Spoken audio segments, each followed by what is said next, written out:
নির্বাচন এসেছে, কে বাস্তবেই হুজুর হয়েছে আর কে হুজুর সেজেছে আপনি কেমনে বুঝবেন?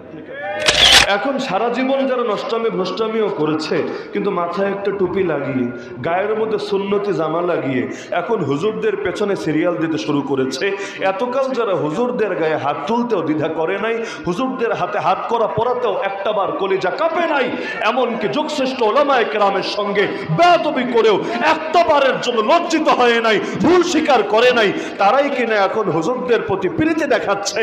তো এটা বুঝতে তো বেশ বেগই পেতে হয়, আসলে কি এটা উপরের জাস্ট ফর্মালিটি আর আইওয়াশ, নাকি বাস্তবেই দিল থেকে বুঝতে পেরেছে?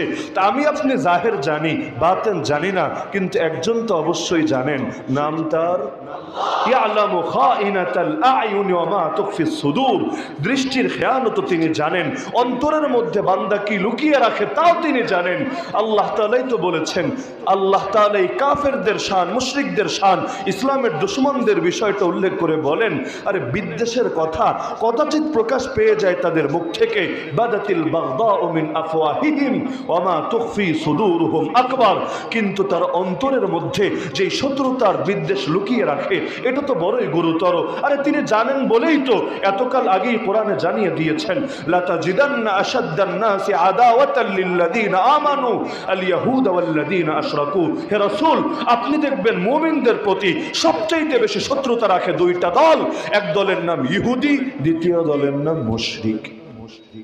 এতকাল আগে আল্লাহ জানালেন যে মুসলমানদের প্রতি সবচাইতে বেশি শত্রুতা রাখে দুই দল। এই জামানা এসে এতকাল পার হওয়ার পরও মুসলমান ঠিকই টের পাচ্ছে, হারে মুসলমানদের প্রতি তো সবচাইতে বেশি বিদ্বেষ রাখে এই দুই দল। একটার নাম ইহুদি, যারা মারছে আমাদেরকে ফিলিস্তিনের বুকে, আরেকটার নাম হলো মুশরিক, যারা আমাদেরকে মারছে দীর্ঘকাল ধরে। এমনকি চলতি ডিসেম্বরেই কয়েক কোটি টাকা ব্যয় নির্মিত রাম মন্দির উদ্বোধনের ঘোষণা দিয়েছে, যে রাম মন্দির নির্মাণ করেছে আল্লাহ তাআলার পবিত্র ঘর বাবরি মসজিদ ভেঙে, আল্লাহর ঘর ভেঙে শয়তানের ঘর নির্মাণ করেছে। কি পরিমাণ আঘাত মুসলমানের হৃদয়ে দিয়েছে, কত হাজার মুসলমানের রক্তে তাদের হাত রঞ্জিত হয়ে আছে আল্লাহই ভালো জানে। এমনকি কোরবানির দিন গরু কোরবানি করার কারণে কত মুসলমানকে যে কোরবান হতে হয়েছে ওদের কারণে, এর হিসাবও তো আল্লাহই ভালো জানেন। তো এতকাল আগে যে আল্লাহ যে ভবিষ্যৎবাণী করে গেলেন, এই যুগে এসেও দুনিয়াটা ঠিক সেভাবেই চলছে। অথচ আপনি একটাবার চিন্তা করেন, মাঝে মধ্যে আমার প্রশ্ন জাগে, যেমন সূরা লাহাব নাম শুনছেন তো অবশ্যই, এখানে আম মানুষও এমন কেউ থাকার কথা না যার সূরা লাহাব মুখস্থ নাই, এতটুকু আমার ব্যক্তিগত ধারণা।